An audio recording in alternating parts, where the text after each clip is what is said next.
Latar belakang keluarga yang mempunyai bisnis hotel membuat Eri paham betul bagaimana mengelola sebuah hotel. Menurutnya, hotel akan meninggalkan kesan menarik bagi pengunjungnya bila mampu memberikan kenyamanan bagi 5 indera manusia. Perihal ini menjadi syarat mutlak bagi Eri dalam menjaga kualitas layanan. Setelah selesai dengan urusan standar kualitas, barulah sebuah hotel mesti mempunyai karakter khas yang tak bisa ditemui pengunjung di hotel lainnya.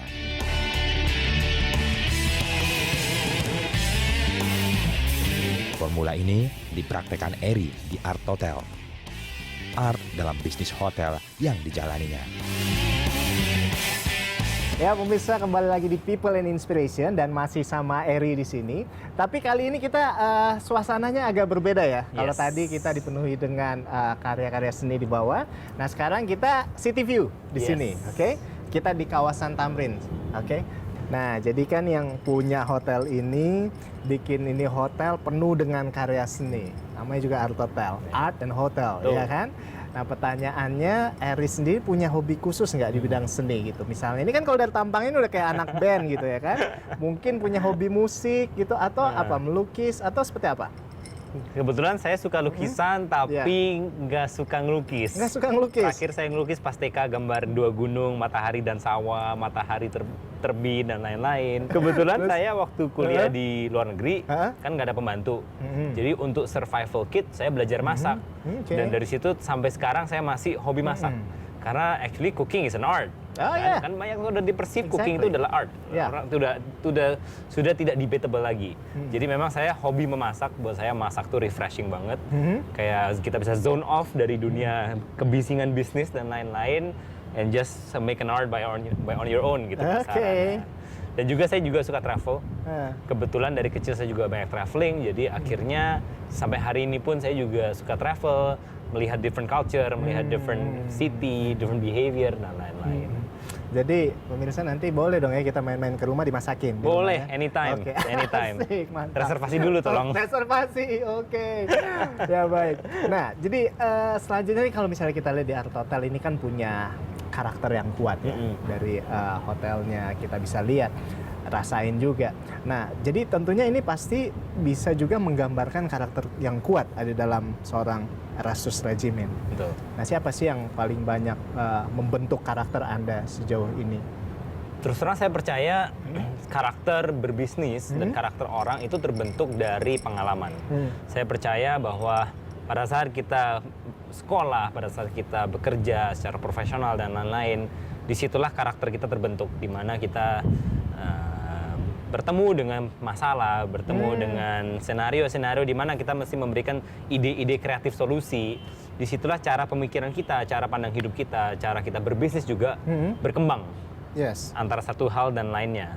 Tetapi kalau saya boleh ngomong secara at the rock bottom, siapakah inspirasi saya atau siapa mentor saya yang saya bisa pilih adalah mungkin ayah saya. Kebetulan ayah saya memang yang mendidik saya dari kecil sampai sekarang, dan baik itu sebagai seorang ayah atau sebagai seorang businessman atau sebagai seorang patriotisme sebagai orang Indonesia, memang figur ayah saya adalah sebagai a go-to person saya pada saat saya ada masalah atau pada saat saya ada kondisi-kondisi di mana saya mesti menemukan ide kreatif dan solusi. Butuh berbagi, butuh sharing karena kita sebagai orang yang selalu belajar, kita nggak boleh berhenti belajar, kita nggak boleh berhenti mencari inspirasi. Setuju. Saya selalu ada core-nya mungkin my dad.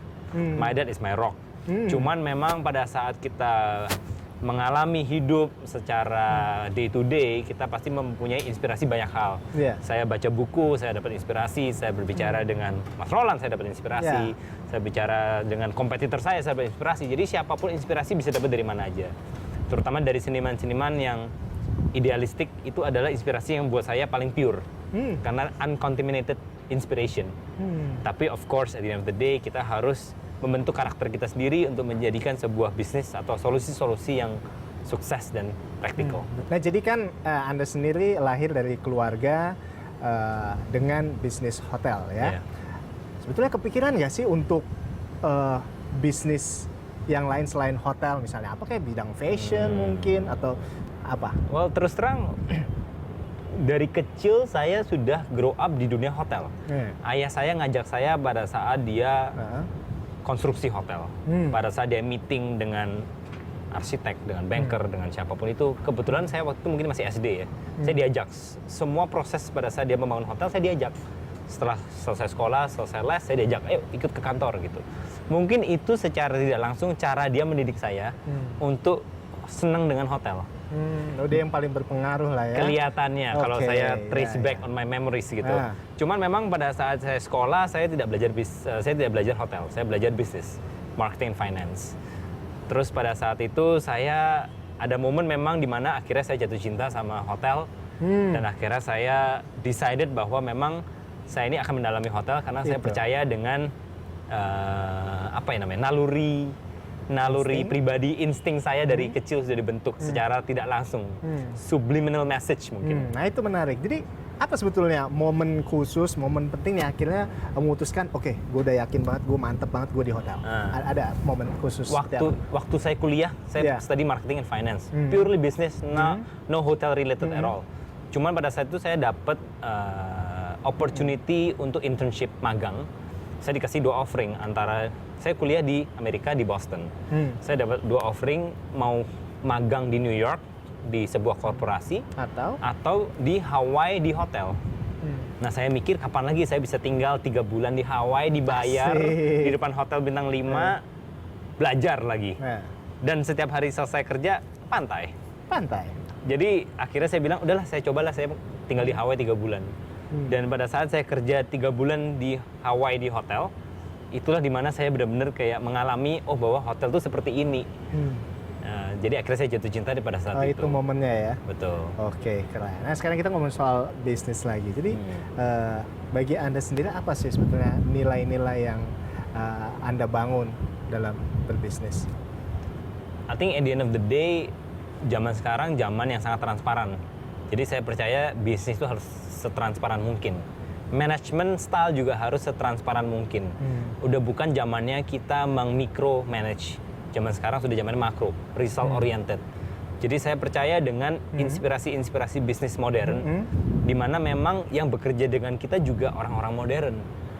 Dan itulah kenapa saya percaya company yang saya bentuk ini harus mempunyai selera modern juga. Saya nggak percaya kalau saya bisnis sama Mas Roland, saya harus negotiate ke Mas Roland sampai Mas Roland nggak dapat untung. Buat saya itu nggak sehat. Kita berbisnis itu berpartner. Baik itu orang yang bekerja untuk kita, atau kita memang benar-benar berpartner secara equal, atau apapun itu.